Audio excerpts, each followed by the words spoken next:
시편 55편 22절입니다. 시편 55편 22절 말씀 우리 같이 함께 읽겠습니다. 내 짐을 여호와께 맡기라. 그가 너를 붙드시고 의인의 요동함을 영원히 허락하지 아니하시리로다. 아멘. 기도하겠습니다. 하나님 감사합니다. 주께서 우리를 사랑해 주셔서 오늘처럼 저희들 주의 전에 오게 하시며 귀한 말씀 함께 나눕니다. 말씀이 힘이 되고 말씀이 능력이 되고 말씀이 권세되게 해 주시옵소서. 주의 놀라운 권세가 우리를 새롭게 하기를 원합니다. 특별히 아버지의 살아있는 하나님의 말씀이 우리 안에 임하면서 내 속에 있는 질병들 치유해 주시옵소서. 악한 것들 주님께서 녹여주시고 더러운 것들 주님께서 잘라주셔서 정말 말씀의 권세로 인해서 오늘 이 시간 말씀을 들으면서 놀라운 은혜 속에서 우리가 회복되어지는 기적 체험케 해 주시옵소서. 가정에서 예배하는 성도들이 있습니다. 동일한 복으로 저들에게 역사해 주시옵소서. 감사드리고 예수님의 이름으로 기도드립니다. 아멘. 우리 옆 사람과 인사합시다. 축복합니다. 사랑합니다. 오늘 주의 전에 오신 여러분들을 축복하고 사랑합니다. 여러분 잘 알다시피 제가 영화를 좋아합니다. 저는 사실 영화뿐 아니라 좋아하는 게 참 많습니다. 잘하는 건 없어도 못하는 건 없어요. 여러분 저는 음악도 좋아하고 미술도 좋아합니다. 그 다음에 또 운동도 좋아하고 특별히 이제 영화 좋아합니다. 연극도 좋아하는데 연극을 제가 못 가는 이유가 뭐냐면 돈이 없어서 또 시간이 없어서. 왜냐면 연극 한번 보러 가려면 5시간 이상 걸리더라고요. 차 대기도 힘들고. 그래서 사실은 연극은 자주 못 가는데 저는 또 이제 영화는 참 좋아합니다. 영화관에 가서 본 영화도 많지만 또 요즘에 이제 또 이렇게 집에서 볼 수 있는 방법도 많더라고요. 그래서 이제 영화를 참 좋아하는데 그 중에 이제 제가 참 좋아했던 영화들 한 서너 편 뽑으라고 그러면 한 셋 있는 것 같아요. 제가 군대 가기 전에 봤던 영화인데 지붕 위의 바이올린 뮤지컬이 이제 영화화된 거죠. 제가 그 영화를 보면서 굉장히 참 아주 감동이 됐었어요. 지금도 그 옛날 영화인데 가끔 봅니다. 시간 되어지면. 그리고 두 번째로 또 제가 좋아했던 영화가 뭐냐면 대부를 참 제가 좋아합니다. 대부는 영화에 있어서 여러분 일종의 교과서와 같은 책입니다. 그래서 여러분 그 영화를 좀 마스터해야 되겠다. 내가 좀 할리우드 영화라든지 그 외에 영화를 좀 이해해야 되겠다. 그러면 여러분들 대부를 몇 번 보세요. 대부에 나오는 간결한 대사라든지 대부의 장면들, 그다음에 속편은 어떻게 만들어야 되나 이런저런 것들. 그래서 이 대부라는 영화가 그런 면에 있어서 굉장히 아주 교과서적인 좋은 영화입니다. 그래서 이제 대부 제가 좋아했고 또 하나 제가 이제 가장 좋아했던 영화는 지금도 그 영화를 그리고 그 영화에 나오는 음악을 좋아하는데 그게 뭐냐면 미션이라고 하는 영화입니다. 이게 한 40년 채 안 된 영화인데요. 제가 막 목사 초년생 때 이 영화를 보면서 내가 어떤 목사가 돼야 될까 막 이런 것들을 고민했던 그리고 친구들과 이 미션 영화를 가지고 토론을 여러 번 했던 그런 영화입니다. 영화 제목 영화는 여러분들 잘 아시죠? 그래서 이제 제가 포스터를 한번 보여드립니다. 로버트 드니로죠. 젊었을 때 그 사람이 이제 그 멘도사라고 하는 이름으로 이 영화에 이제 이렇게 출연했고 특별히 이제 요게 이제 이과수 폭포거든요. 그 인디오들에서 이제 이과수 폭포 위에서 사는데 그 이과수 폭포가 내리면서 합창곡이 있어요. 그 이제 여러분 엔니오 모리코네라고 그러면 이태리 돌아가셨죠. 그분이 이제 최고의 영화 음악 작곡가입니다. 그래서 제가 개인적으로 이분을 참 좋아하는데 이분이 어떤 이 폭포 내리는 장면을 합창을 했는데 그 합창을 누가 했냐면 그 영국 왕실 합창단들이 합창을 합니다. 근데 그 음악과 이 장면이 너무 어울려요. 그러니까 영화 음악에서 최고의 장면이 바로 이 폭포와 거기서 내려지는 그 합창곡, 그 왕실 합창들이 막 외치면서 하는 합창이 있어요. 아무튼 최고의 합창이죠. 그리고 또 이제 가브리엘의 오브에라든지 이런저런 영화 음악들이 함께 되어지는. 그래서 제가 참 이 영화를 굉장히 아주 좋아하고 또 여러 번 봤고 또 이제 그랬던 영화입니다. 그 영화 내용은 여러분 잘 아는 것처럼 인디오들을 보호하려고 하는 신부들과 그 인디오들을 이제 이 전멸시키고 그들을 노예로 잡아가려고 하는 그 이제 군대들과의 어떤 이 투쟁, 싸움을 이제 다룬 영화죠. 그래서 이제 마지막 장면들이 보면 이제 군인들이 이제 인디오 마을을 이제 공격을 하죠. 그랬을 때 이제 신부들이 둘로 나눠져요. 무력으로 우리를 공격하는 저들을 무력으로 막아야 된다. 그래서 이제 아까 있는 그 노버트 드니로를 중심으로 한 그런 어떤 신부들은 이 총과 칼로 무장을 해가지고 군인들과 싸웁니다. 그들을 막고 그들과 전쟁을 하죠. 반면에 또 이제 가브리엘이라고 하는 신부가 있어요. 그 신부는 그 선교사죠. 그는 어떻게 하냐면 폭력을 폭력으로, 악을 악으로 대항하면 사랑이 설 자리가 어디 있느냐. 그래서 이분은 끝까지 저항하기를 거절을 해요. 그래서 십자가를 들고 끝까지 무저항으로 이제 하다가 결국 거기서 이제 죽습니다. 그래서 사실 이제 제가 참 갈등이 됐던 게 이 두 장면이에요. 그때 이제 막 30대 초반에 젊은 목사였으니까 누가 옳으냐라고 하는 문제를 가지고 되게 고민했었어요. 교회가 이렇게 공격을 당할 때, 성도들이 공격을 당할 때, 진리가 공격당할 때 저렇게 정말 이 총을 들고 칼을 들고 저들과 같이 대항하는 것이 옳은가? 아니면 죽음으로 끝까지 무저항으로 그들과 하는 것이 옳은가? 이 문제를 가지고 굉장히 그 당시 고민을 많이 했어요. 그러고 얻은 답이 있어요. 답이 뭐냐면 한번 따라합시다. 여러분들 꼭 기억하세요. 둘 다 옳다. 여러분, 다른 것이지 틀린 것이 아니에요. 인디오들을 보호하기 위해서 신부들이, 선교사들이 총을 든 거 충분히 그럴 수 있다고 봐요. 반면에 그 인디오들과 함께 죽을지라도 무력으로 그들과 대항하지 않겠다. 그건 더 큰 용기죠. 여러분 그렇지 않아요? 쳐들어오는 사람들에게 총을 쏘고 그들이 무장되지 않은 사람이고 전쟁해보지 않은 사람이니까 상대가 안 되죠. 그런 사람들과 그렇게 하는 것도 굉장히 용기지만 그런 사람들에게 그저 무저항으로 그냥 그들의 총칼에 대포에 그대로 그냥 쓰러져 가는 것도 내가 볼 때 더 큰 용기예요. 그래서 제가 그때 이제 가졌던 결론이 뭐냐면 둘 다 옳다고 하는 거예요. 그래서 저는 그 이후부터 많은 다름이 있을 때 틀렸다라고 생각하지 않습니다. 그냥 다르다라고 항상 생각해요. 제가 오늘 목회하면서도 그런 얘기 여러분들에게 무수히 많이 드릴 거예요. 나와 다른 사람들이 굉장히 많아요. 근데 그 사람들은 다른 거지 방향이 다른 것일 뿐이지 틀린 게 아니에요. 우리 예수 믿는 사람들은 교조적이죠. 그래서 정말 자기와 좀 다르면 다 틀렸다고 생각을 해요. 이건 아주 잘못된 신앙관이에요. 여러분 얼마든지 다양할 수 있어요. 우리가 믿음의 모습을 갖지만 우리 장로교식 믿음도 있지만 감리교식 믿음도 있고요, 성결교식도 있고요, 순복음식의 믿음도 있을 수 있어요. 어떤 데는 굉장히 좀 불편하죠. 특별히 순복음 교인들 그 전에 지금은 그런 거 없습니다만은 60, 70년대, 80년대 막 그런 그 사람들 와가지고 교회에서 막 방언하고 그냥 막 그러면 얼마나 불편했는지 몰라요. 솔직히 얘기하면. 근데 여러분 그거는 불편한 게 아니라 다른 것일 뿐이에요. 우리와 다르게 믿음 생활하는 것이지 그것이 틀린 게 아니에요, 여러분들. 그래서 제가 이 영화를 보면서 참 그런 생각을 많이 가졌던 그런 부분에 제게 큰 교훈을 줬던 영화고, 그리고 저는 이제 많은 문제에 있어서 두 신부들의 그런 갈등의 모습들이 항상 많이 이렇게 그 마음에 떠오르는, 그래서 내가 참 어떤 목사가 돼야 되나, 멘도사 같은 사람이 돼야 될까, 아니면 무정화를 끝까지 했던 그 가브리엘 신부 같은 그런 목사가 돼야 될까. 그래서 사실 여러분들 알다시피 저는 일종의 절충하는 사람이에요. 둘을 다 가지려고 참 많이 애쓰는 목사로서 지금까지 이제 살아왔음을 여러분 앞에 고백합니다. 근데 제가 왜 이 영화를 이렇게 장황하게 얘기했냐면 이 영화 앞 장면이 이제 멘도사라고 하는 사람에 대한 이야기가 나와요. 그게 뭐냐면 이 멘도사는 노예 사냥꾼이었었어요. 인간들 중에 최고의 잡종 인간이 노예 사냥꾼입니다. 사람을 잡아다가 노예로 삼는. 여러분 그것보다 더 잔인하고 그것보다 더 악한 인간이 어디 있어요? 근데 멘도사가 그런 사람이에요. 그래가지고 첫 장면이 뭐냐면 그냥 가가지고 이제 인디오들 잡아가지고 막 노예로 끌고 오고 막 이런 게 이제 그 영화의 첫 장면입니다. 그런데 이 멘도사가 집에 와가지고 자기 동생과 결투를 하게 돼요. 아내 때문에. 자기가 이렇게 노예 사냥하려고 이렇게 막 그냥 며칠을 왔다 갔다 하면 자기 동생이 자기 아내와 이제 이쪽에 잘못된 관계를 가지고 있는 거예요. 그걸 발견하고 그것을 노했던 멘도사가 동생이랑 싸웁니다. 그리고 결국 그 동생을 죽입니다.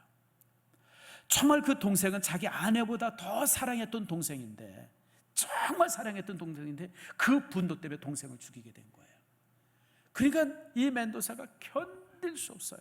그래서 그때부터 자기가 입었던 갑옷들, 그 창들, 칼들 이런 것들 큰 주머니에다 그 이제 그물과 같이 생긴 주머니에 그걸 넣고 그걸 끌고 다니는 거예요. 고행하는 거죠.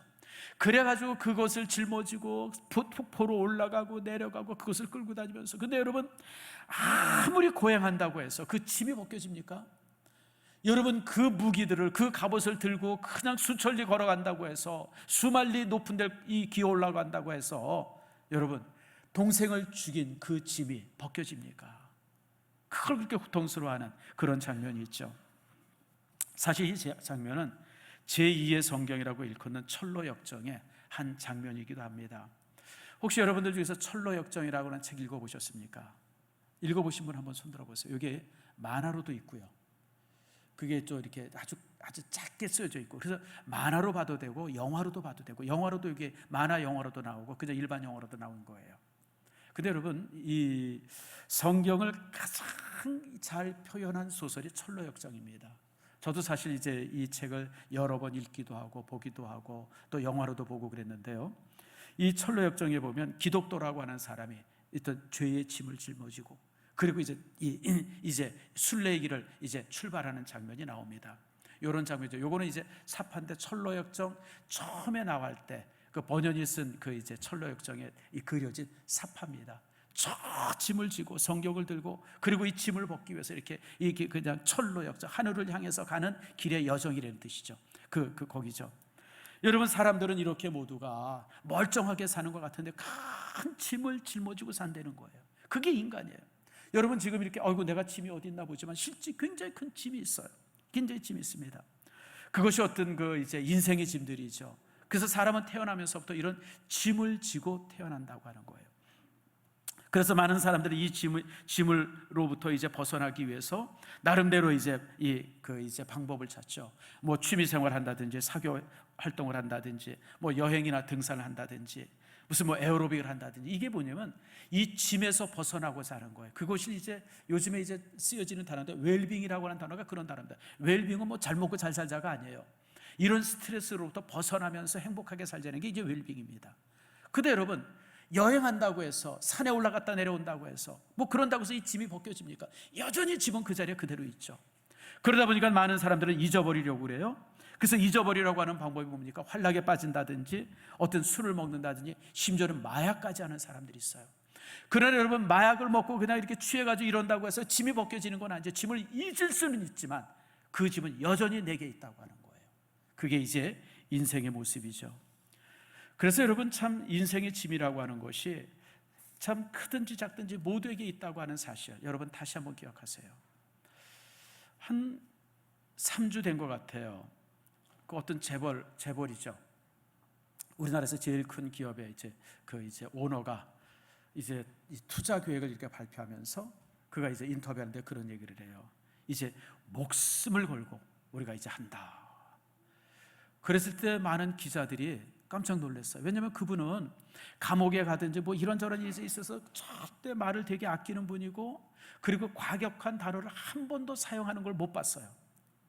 그러던 사람인데 그가 목숨 걸고 하겠다 이러고 그러니까 기자들이 깜짝 놀란 거예요. 야, 이 상황이 그렇게 심각한 상황인가? 근데 심각한 상황이에요. 그가 자신이 이루고 있는 그 기업, 자신이 가진 기업의 미래를 바라볼 때 이게 이 환한 빛이 있다기보다는 이게 쉽지가 않은 거예요. 그냥 이제 자기가 지금 그 회사가 세계 제1의 회사라고 그러지만 지금 경쟁자들이 턱밑같이 떠나고 있어요. 턱밑까지. 아차하는 순간에 1위, 2위가 바뀔 수 있는 그런 정말 위기 순간에 있는 거예요. 그러니까 목숨을 건다는 거예요. 목숨을. 여러분 참 삶의 무게가 얼마나 크면 그런 얘기를 했겠어요? 여러분 요즘에 이제 대통령이 바뀌었어요. 참 대통령을 이렇게 바라보면서도 참 그런 생각을 제가 해봐요. 여러분 지금까지 뭐 대통령 하기 전에는 그냥 그거 되겠다고 그렇게 애써왔는데 막상 대통령이 보니까 결정할 게 너무 많은 거예요. 그리고 결정이라는 게 조금만 잘못하면 그냥 온갖 비난과 비판이 그냥 아무튼 그냥 막 쏟아지는 거예요.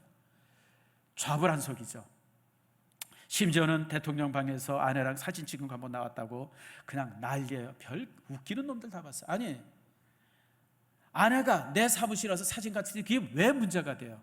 난 희한한 놈들이야. 아무튼 내가 그 사람을 좋아해서가 아니라 시비할 게 있고 그냥 넘어갈 게 있지. 그냥 매사 그렇게 싫다 그래서 그냥 난 참 그냥 싹 싫어가지고 저 북한에 보냈으면 좋겠어요. 아무튼 뭐 그런 사람들. 그런데 여러분 어쨌든 간에 그만큼 그 자리가 어려운 자리예요.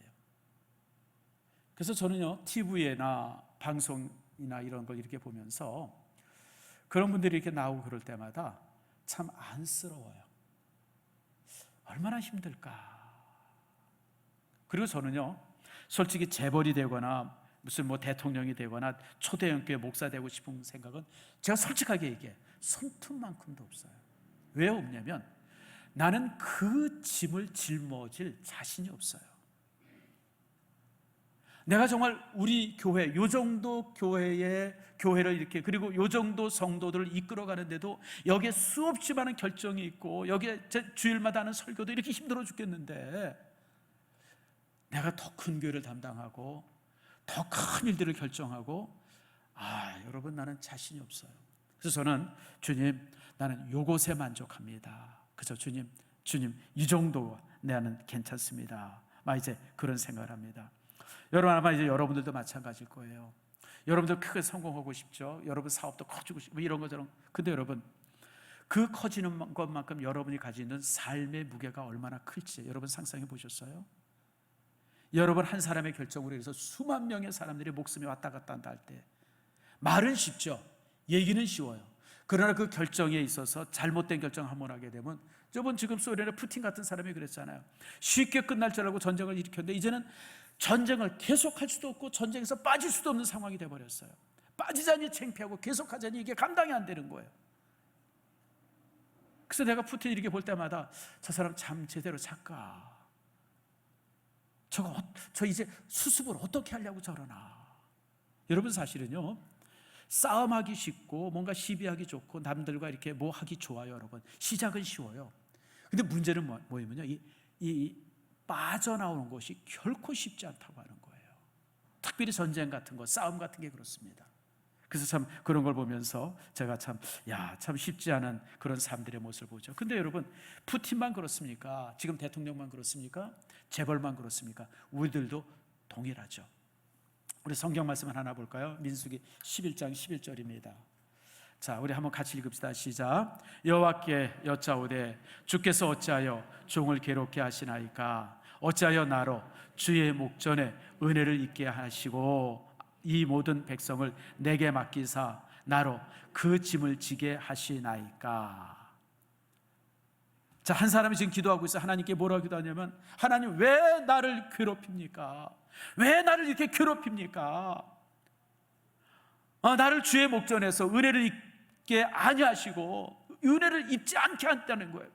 이 백성을 내게 맡겨서 내가 이 짐을 져가지고 내가 왜 이렇게 고통스럽고 왜 이렇게 힘들고 왜 이렇게 어려운지 모르겠습니다. 하나님 짐 벗겨주세요. 절규하는 기도가 이 기도예요. 이 기도 누가 했을까요? 누가 이렇게 기도했을까요? 누가? 여러분 모세가 했어요. 이게 모세의 기도예요. 모세의 기도. 우리는 모세 그러면 신앙의 영웅 아닙니까? 여러분 모세 그러면 위대한 신앙인이죠. 그 모세를 우리가 다 존경하고 사랑하고 참 모세 같은 믿음의 사람이 되기를 원하는데 모세가 하나님 앞에 이렇게 절규하는 거예요. 하나님 못 살겠어요. 하나님 못 살겠어요. 하나님께서 백성들을 모세에게 맡겼는데 모세는 영적으로 하나님과 대면해서 대화할 정도로 그렇게 영적으로 정말 맑은 사람이고 뛰어난 사람이에요. 하나님께서 또 모세에게 엄청난 권세를 주셨어요.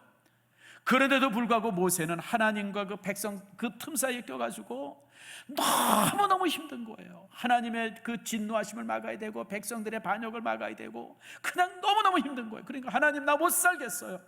하나님 나 못 살겠어요. 그게 이제 모세의 기도문입니다. 근데 여러분 모세뿐 아니라 우리도 그래요. 저나 여러분들이 가지고 있는 인생의 짐이 얼마나 많습니까? 예를 들면 우리 가장의 짐이 있죠. 남자들에게 모든 남자가 가정을 가지면 가장이라고 하는 짐이 있어요. 여러분 이 짐이 정말 쉽지 않아요.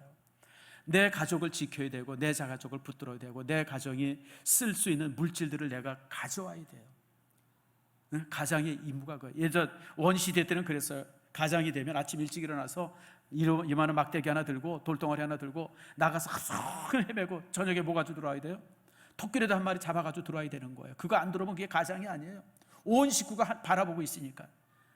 실제 여러분 남편 정말 불쌍한 사람들이에요. 가정 지키기 위해서 온갖 자존심 다 내놓고, 가정 지키기 위해서 간이고 슬개고 다 빼놓고 사는 사람들, 그 사람들이 가장이에요. 여러분들 위로 많이 하세요. 월급 조건 갖고 온다고 투덜대지 마시고. 여러분 사실 대부분의 남자도 도둑질해서라도 많이 갖고 싶어 해요. 할 데가 없어서 그런 거지. 그게 가장의 짐이에요. 그게 가장의 짐. 여러분 가장의 짐이 얼마나 큰지 아세요? 그저 그냥 아내 앞에서 그리고 자녀들 앞에서는 막 폼 잡고 살지만 여러분 집만 딱 벗어나면 그때부터는 졸장부예요. 시키는 대로 다 하고요. 하루에도 사표 내고 싶은 생각이 그냥 100번도 더 있는데 그걸 못 내요. 왜 못 내요? 가정 때문에 못 내는 거예요. 내가 가장이기 때문에 못 내는 거예요.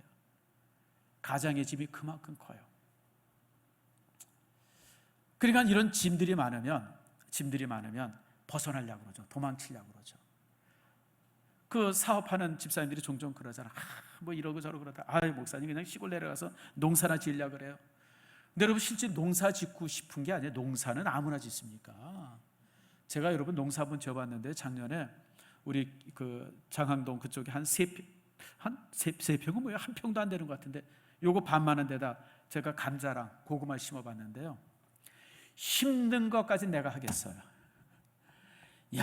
그 다음에 무슨 뭐 일구고 뭐 이렇게 흙 이렇게 덮어줘야 되고 뭐 이러고 저러고 해야 된다는데 그건 내가 못하겠어. 그래서 이게 농사 아무나 짓는 게 아니구나. 자, 처음 알았는데, 처음 알지 않지? 처음 이제 그 알았는데, 여러분 남자들이요, 그냥 가서 시골에 가서 농사만 하시지, 이거는요 농사 짓겠다는 게 아니에요. 지금 너무 힘들다는 거예요.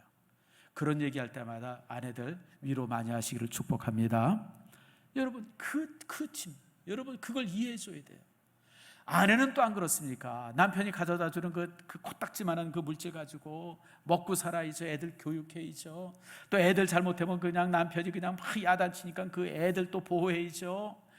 아내들이 가지고 있는 짐도 이루 말할 수가 없어요. 여러분들 자녀는 같이 키우는 거지 뭐 아내가 키우는 거예요. 그런데 잘못되면 그냥 남편들이 그냥 아내한테 모든 그냥 책임을 뒤집어 씌우잖아요. 그러죠? 누구네가 그래 어디? 아무튼 여러분들 뭐 그런 부분들, 뭐 그 다음에 또 이제 건강의 짐도 있어요. 나이가 60이 넘으면 이제 고쳐가면서 살아야 되잖아요. 나도 그렇고 남도 그렇고 내 아내도 그렇고 내 가정도 그렇고 사실 참 그렇죠. 근데 여러분 이런 것들이 또 육체가 피곤하고 힘들면요 정신도 따라서 아프게 되어져요. 그래서 정신의 짐들도 굉장히 많아요. 특별히 여러분 우리 남편들이, 저도 가끔 그럽니다마는 자야 할 시간을 넘기면요 2-3시까지 잠이 안 올 때가 많아요. 왜 잠을 못 이루죠? 여러분 생각들이 많아서 그래요. 생각이. 그래서 남자들이 생각이 많은 남자들이 보통 어떻게 하고 잠을 자냐면 TV를 켜놓고 잠을 자요. 그러면 이제 아내들이 옆에서 뭐라 그래요? 당신은 꼭 TV 켜놓고 잠잔다고. 그러지 마세요 여러분들. TV 켜놓고 잠자는 이유는 딱 하나예요. 그냥 정신이 그쪽으로 이렇게 하다가 그냥 저절로 잠들라고. 왜냐하면 정신이 말똥한 가운데서는 잠을 못 이루는 거예요. 생각들이 많아서 이 생각 저 생각, 내일 직장 가서 할 생각들, 누구 만날 생각들, 뭐 이런저런 생각들이 가득하니까 잠을 못 자요. 그러니까 TV 켜놓고 가만히 있다가 그냥 저절로 자는. 그럴 때는 아내가 내 남편이 참 생각이 많은가 보다. 그러고 와서 이불 덮어주고, 그리고 이제 여러분 이제 TV 꺼주고 그냥 그러세요. 내가 누구한테 하는 거예요 지금? 내가 누구 여러분들 진짜 그래요. 진짜 그래. 남자들이요 이 정신적인 짐들이죠. 그런 것 때문에 불안이 오고 우울이 오고 우울 오죠. 좌절감 오죠. 또 여러분 그런 그 정신적인 질병이 제일 많이 오는 게 분노예요. 정신적으로 피곤한 사람들이 분노가 많아요. 분노가. 그래서 작은 것만 얘기해도 화를 내고. 그건 저 인간이 아주 더러운 모양이다. 아니에요 여러분들. 너무 힘들어서 그래요. 제가 주변에 분노 많이 하는 사람들을 이렇게 보면서 느끼는 게요, 힘들어서 그래요. 힘이 드니까 작은 일에도 짜증이 나고 힘들어요. 그래서 인간이 더러워서, 인간이 못돼서 화를 잘 내는 게 아니라 너무너무 힘들어서. 그래서 그런 사람들을 보면 여러분들 그냥 불쌍히 여기세요. 많이 힘든가 보다. 인생이 참 힘든가 보다. 여러분 그렇게 여기면 되죠. 어떤 욕망의 짐이 있어요. 우리 나름대로 또 이제 뭔가 이루고자 하는 욕망들이 있지 않습니까? 며칠 전에 그저께 신문에 났어요. 금요일 날 어떤 처자 한 사람이 2년 동안 1억을 맞다. 그래서 신문에 났어요. 여러분 보신 분 신문 안 봐요? 근데 이 여자 청년이 한 달 월급이 200만 원이에요. 200만 원. 200만 원 월급인데 그 200만 원 월급을 다 모아도 사실 1억이 안 되는데 아무튼 그 월급 가지고 2억을 모았어요. 1억을 모았대요. 그래서 신문에 났어요. 그래서 제가 재밌어서 한번 읽어봤어요. 이게 도대체 어떻게 해서 만나? 그랬더니 걸어서 2시간 정도 되는 길은 버스를 안 탔대요. 그 여기서 연신내 정도를 항상 걸어 다닌 거예요. 아, 연신내는 2시간 더 되나? 어디쯤 될까요? 뭐 여기서 저쪽 아무튼 그 다음에 뭐 절대 외식 안 하고 커피 한 사 먹어보고 그래서 1억을 맞어요. 행복할까요? 내가 아무리 봐도 행복하지 않아. 물론 1억이라고 하는 돈을 줬을 때는 참 행복하겠지만 여러분 그 주변에 친구가 있겠어요? 함께하는 사람이 있겠어요? 얼마나 외롭겠어요?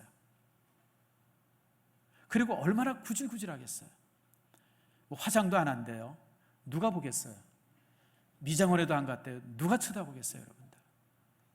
내가 볼 때 참 이게 행복할까? 참 그런 생각을 해본 기억이 나요. 또 관계도 마찬가지죠. 여러분 인생이라고 하는 것이 관계로 만들어지는데 친구 관계, 뭐 부부의 관계, 부모와 자녀의 관계 이런 것들이 얼마나 쉽게 깨져요. 뭐 이런 문제들. 근데 가장 큰 문제는 가장 큰 짐은 죄의 짐이에요. 죄의 짐이에요. 로마서 3장 10절에 있는 말씀처럼 여러분 의인은 없나니 한 명도 없다 그랬어요. 또 동일하게 로마서 3장 23절 맞아 보니까 모든 사람이 죄를 범하였음에 하나님의 영광에 이르지 못한다고 했습니다. 모든 인간은 태어나면서부터 죄의 짐을 지고 있는데 그게 그냥 짐으로만 있으면 상관이에요. 그 짐이 모든 인간의 불행을 만져다 줘요. 우리 인생에 여러분 그 질병이 온다든지 죽음이 온다든지 낙심과 절망이 오는 것은 바로 이 죄 때문에 오는 거예요. 죄 때문에. 그리고 이 죄라고 하는 것은 영향력이 있어요. 우리를 타락시키죠. 변질시킵니다. 여러분 우리 속에 번민과 고통을 만들어 주고요. 우리 언어와 생각과 삶 모든 부분들 속에 이 죄의 가장 큰 영향력 속에서 사람의 막 삶이 무너져 버려요. 결정적인 것은 죄의 삭슨 뭐예요? 사망이에요. 우리가 살면서 그 사망을 끊임없이 경험하고 살아요. 마지막에 이제 심판받아가지고 여러분 결국 지옥에 가게 되어지죠. 이게 죄의 짐이에요. 그리고 우리 인생이 가지고 있는 모든 질문이 이 죄의 짐에서 시작이 되어집니다. 13세기쯤에 유럽에 이제 면죄부라고 하는 것이 생기기 시작했어요.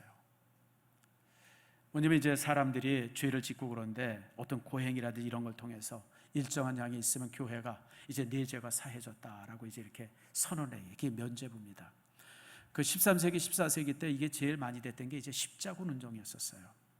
만약 사람이 범죄를 저질렀다든지 사람이 죄를 지면 그 사람을 이제 십자군 전쟁에 보내요. 그래서 십자군에 가가지고 거기 가서 뭔가 공을 세운다든지 한 10여 년 동안 수고를 많이 하고 돌아오면 네 죄가 사해졌다 이렇게 선언해줘요.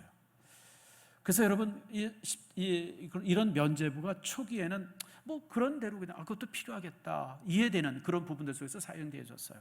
그래서 선행을 많이 한다든지 또 이렇게 어떤 고행을 많이 한다든지 그럴 때 이제 교회가 이제 그런 선언이 됐었어요. 근데 이게 16세기 되어지면서 이게 변질이 되어집니다. 그래서 그 당시 이제 그 베드로 성당이라고 하는 지금 이제 바티칸 지금 로마에 있는 바티칸이죠. 그걸 지은데 돈이 억수로 드니까 교회가 이걸 가지고 이제 판매를 하기 시작했어요. 어떤 식으로 판매를 했냐면 앞으로 지을 죄를 위해서 사게 했어요. 앞으로 지을 죄. 내가 만약 누굴 죽이러 간다 그러면 부터 면죄부를 사요. 그래서 가서 팍 죽여요. 그래서 체포하라고 내가 면죄부 샀는데 그 용서되는 거예요. 심지어는 지옥에 있는 연옥에 있는 부모를 향해서 면죄를 사면 그 연옥에 있던 부모들이 땡그랑 소리와 함께 천국으로 간다. 뭐 이따위 소리 해가면서 그래가지고 결국은 여러분 종교개혁이 이 교회가 썩어도 너무 썩었구나 이래가지고 종교개혁이 일어난 거예요. 그런데 여러분 제가 이렇게 솔직하게 참 교회 안에 이런 면죄부가 하나 있었으면 좋겠다 싶은 생각을 종종 해요. 왜냐하면 이런 짐 때문에 너무 힘들어하는 사람들이 있기 때문에 그래요. 제가 며칠 전에 이사하지 않았습니까? 제가 장항동에 19년을 살았더라고요. 근데 누가 그러더라고요. 장로님 한 분이, 목사님 뭐 많이 버릴 겁니다. 이사 와서 또 버릴 겁니다. 근데 그 말이 딱 맞았어요. 19년 동안 살다 보니까 별의별 게 됐어요. 별의별 게. 그냥 침대 놔두고 20년을 있었어요. 침대 벗겨보니까, 침대 빼보니까 그 속에 곰팡이부터 시작해가지고 세상에 내가 이런 데 살았다는 게 그냥 야, 내가 참 대단한 인종이구나, 이런 데서 어떻게 살아왔나, 아무튼 그런 생각 가지고 이제 그랬는데 엄청나게 많이 버렸어요. 그냥 장 버리고 뭐 이런 거 저런 거 버리고, 그래서 한 차가 훨씬 넘게 갖다 버렸어요. 그리고 버리고 나서 이사 와서도 또 그 이제 10푸대 더 버린 것 같아요. 또 정리하려고 그러니까 또 있더라고요. 버릴까 말까 망설이던 거 다 버렸어요. 저는 우리 인생의 짐들이 이렇게 버릴 수 있으면 참 얼마나 좋겠나 싶어요. 그냥 그 짐을 죽을 때까지 이고 사는 게 아니라, 죄의 짐을, 인생의 짐을 그냥 짊어지고 가장 고통스럽게 걷는 게 아니라 그걸 벗을 수 있다 그러면 이게 얼마나 큰 축복이에요. 근데 오늘 성경은 그걸 말씀해 주고 있어요. 22절입니다. 자, 오늘 읽은 본문의 말씀 다시 한번 읽읍시다. 시작. 내 짐을 여호와께 맡기라. 그가 너를 붙드시고 의인의 요동함을 영원히 허락하지 아니하시리로다. 내 짐을 여호와께 어떻게 맡기라. 하나님께 던져버리는 거야. 하나님께 네 짐을 던져버리라. 그러면 주께서 너를 붙드시고, 다시 말하면 내 삶을 떠받들어서 내가 더 이상 흔들리지 않도록 내가 허락하겠다고 하는 거예요. 여러분, 이삿짐만 버릴 수 있는 게 아니라 우리의 죄의 짐도 벗을 수 있어요. 집에 있는 썩은 짐만 버리는 게 아니라, 곰팡이 쓴 것만 버리는 게 아니라 여러분의 삶에 있는 모든 인생의 짐을 다 버릴 수 있어요. 오늘 성경은 우리에게 이 말씀을 하고 있습니다. 예수님도 우리에게 동일한 축복을 주세요. 예수님께서 동일한 축복을 주십니다. 자, 마태복음 11장 28절이죠. 너무 유명한 말씀인데 같이 한번 읽읍시다. 시작. 수고하고 무거운 짐진 자들아 다 내게로 오라. 내가 너희를 쉬게 하리라. 수고하고 무거운 짐진 자들, 우리가 세상에 살면서 얼마나 수고를 해요. 월요일부터 금요일까지, 토요일까지 그냥 직장에 나가서 그냥 막 수고 많이 하잖아요. 그런 거. 또 무거운 짐이 있어요. 삶에 무거운 짐진 자들이 있어요. 그런 사람들 향해서 주님께서 초청을 하죠. 내게로 와라. 내게로 오라고 하는 것은 다른 곳에 가지 말라는 거예요. 다른 곳에.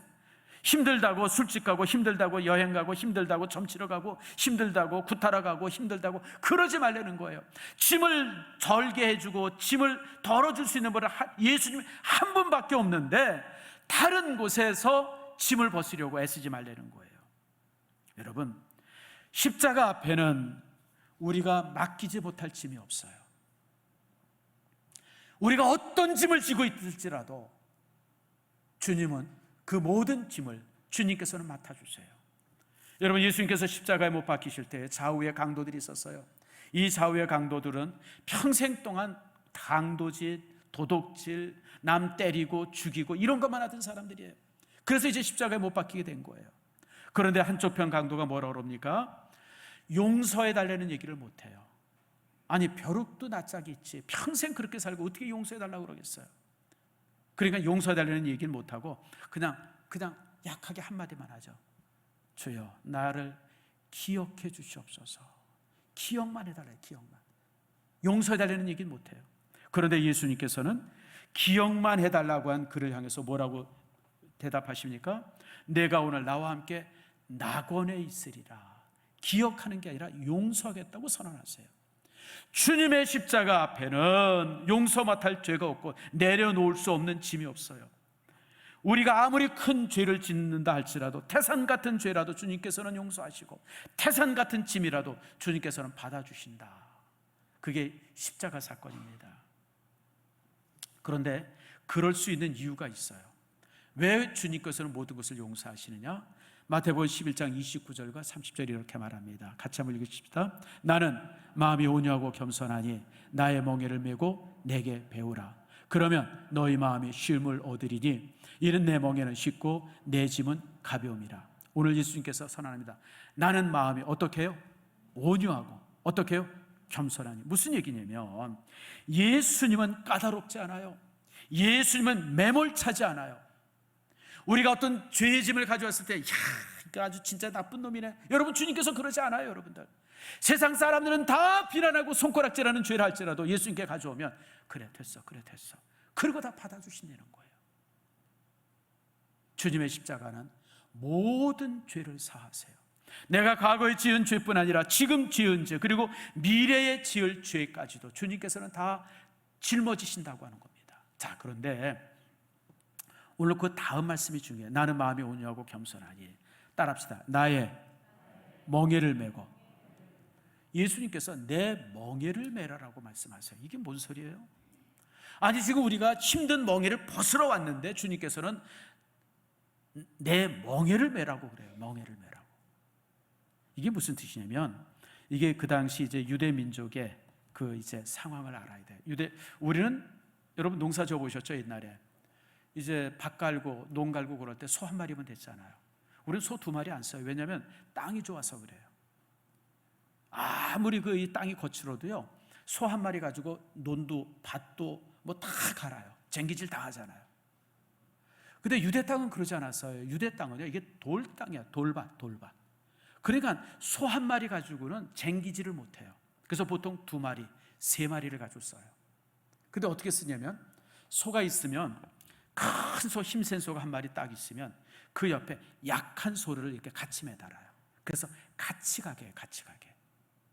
그러니까 힘이 약한 소는 그냥 끌려만 가면 돼요. 끌려만 가면 돼. 왜냐하면 힘센 소가 다 일하기 때문에. 바로 이제 그걸 말하는 거예요. 내 멍에를 말하니까, 예수님께서 한쪽 멍에를 메고 있고 너는 옆에서 그냥 그 멍에를 메는 척하고 있어. 내가 다 해줄게. 바로 그런 뜻이에요. 무슨 얘기냐면, 우리의 삶의 짐이 있어요. 인생의 짐들이 있어요.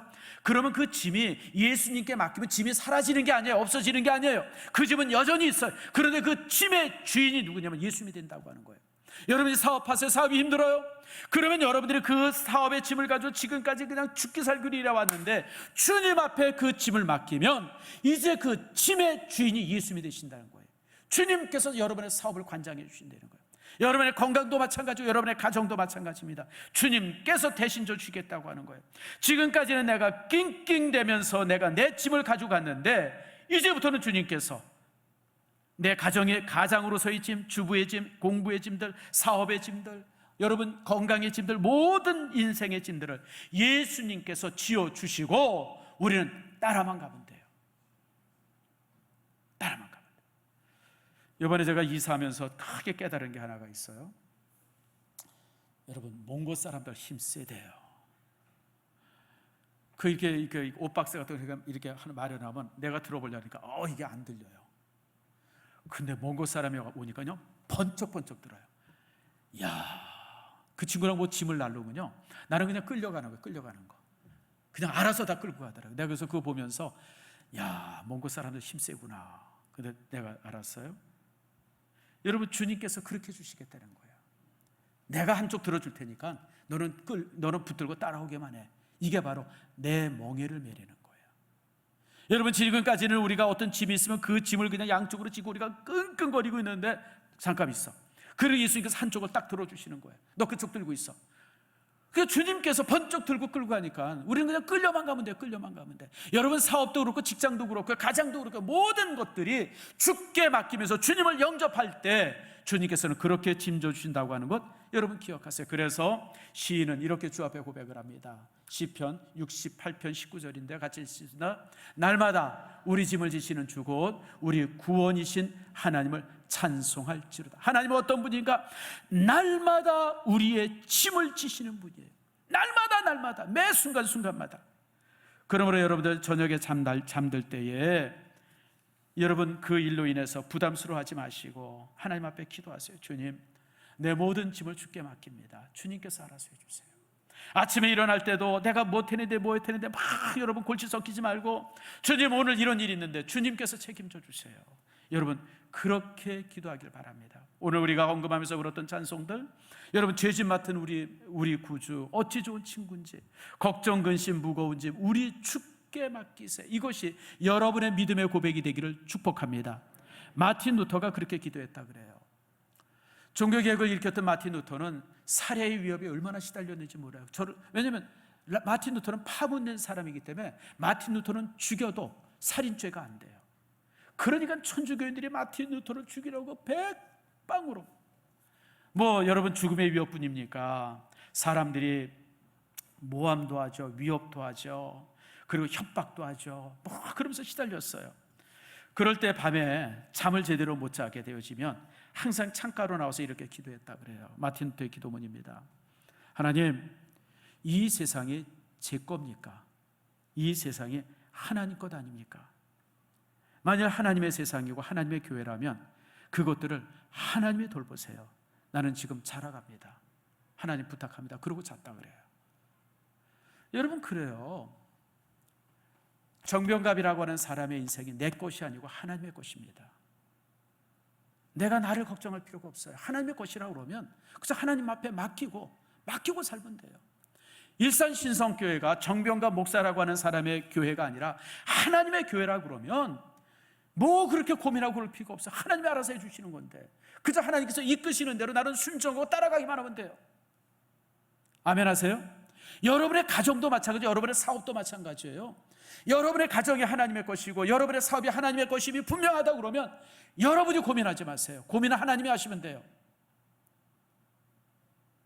고민은 하나님. 제가 우리 성도들한테 가끔 우습게 얘기로 그런 얘기해요. 고민은 제갈공명처럼 머리 좁으면 고민해도 괜찮아. 근데 네 머리 가지고 무슨 고민을 하냐. 그저 하나님이 시키는 대로 그냥 따라만 해. 고민하지 마. 고민은 하나님이 하시면 돼.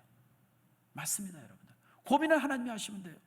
예수 그리스도께서 신성교회를 위해서 고민하시면 되고 예수 그리스도께서 이 나라를 위해서 고민하시면 돼요. 대통령이 바뀌었어요. 어떤 사람은 대통령 바뀌었다고 그냥 막 그런 분들이 있어요. 그냥 텔레비 부셔버리겠다고 그러고 그냥 이민 가야 되겠다고 그러고. 그럼 이민 가세요, 여러분들. 끌당하지 마시고. 근데 여러분, 내가 지지한 사람이 안 됐다고 여러분 걱정하지 마세요, 여러분들. 또 내가 지지한 사람이 됐다고 여러분 좋아하지 마세요, 여러분들. 이 나라의 주인은 하나님이세요. 내가 지지한 사람이 됐으면 기분이 좋을 뿐이지 그 외에는 아무것도 아니에요, 여러분들. 정치인들은 다 똑같아요, 여러분들. 여러분, 특별한 사람이 어디 있어요, 여러분들? 누군 특별합니까? 우리나라 대통령이 지금 많이 있어서 특별한 사람이 있어요? 다 똑같지. 그 잘못 과를 살펴보면 다 비슷비슷해요, 여러분들. 근데 중요한 것은 이 나라의 주인이 하나님이세요. 하나님이 이끌어 가시는데 그렇게 그냥 걱정하고 근심하고. 여러분, 제발 그러지 마세요. 하나님이 이끌어 가시는 대로 그대로 순종하세요. 그대로 하나님이 알아서 하세요. 아멘 하세요? 여러분, 그러므로 우리의 모든 삶에 있어서 하나님이 주인 된다고 하는 이 사실 앞에 여러분들 맡기고 순종하기를 축복합니다. 베드로의 장모의 집에 예수님께서 들어가시니까 열병이 떠났어요. 불의한 삭개오의 집에 주님이 거하시니까 그 삭개오가 거듭난 사람이 됐습니다. 죽은 나사로가 무덤에 누워있을 때, 주님이 그 무덤을 방문했을 때 죽은 나사로가 살아났습니다. 배가 그저 풍랑으로 인해서 그냥 막 낙엽처럼 흔들릴 때 주님이 그 안에 계시니까 잔잔해졌어요. 이게 인생의 원리입니다. 믿음의 사람의 원리는 주님이 함께 하시고 주님께서 내 짐을 져주시면 돼요. 여러분, 맡기면 돼요. 맡기고 평안하기를 축복합니다. 맡기고 나서도 걱정, 제발 그러지 마세요. 빌리 그레이엄 목사님이 그랬어요. 해도 안 되면 주께 맡겨라. 온전히 맡겨라. 그냥 맡기는 게 아니라 온전히 맡겨라. 주님께서 살리든지 죽든지 망하게 하든지 세우든지 주님께서 하시도록 그냥 온전히 맡겨드려라. 그럼 주님께서 더 좋은 방법으로 해결해 주실 것이다. 빌리 그레이엄 목사님이 그랬어요. 저는 여러분들의 인생이 그러기를 축복합니다. 물론 우리가 열심히 해야죠. 그러나 해도 안 되는 것들이 있어요. 그런 건 주께 맡기세요. 하나님 알아서 하세요. 여러분의 가정도 그렇고 여러분의 삶도 그래요. 주님, 내 머리가, 내 지식이, 내가 가질 때 한계가 요만큼입니다. 하나님이 다 해주세요. 나는 그저 주님이 하시는 것 따라만 가겠습니다. 나는 순종만 하겠습니다. 망하게 하든지 살리든지 죽이든지 주님께서 모든 것 책임져 주세요. 아멘 하십니까? 그렇게 여러분 인생 살기를 축복합니다. 오늘 주께서 말씀하십니다. 수고하고 무거운 짐진들아 다 내게로 오라, 너희를 쉬게 하리라. 이 말씀에 순종하는 여러분 되기를 축복합니다.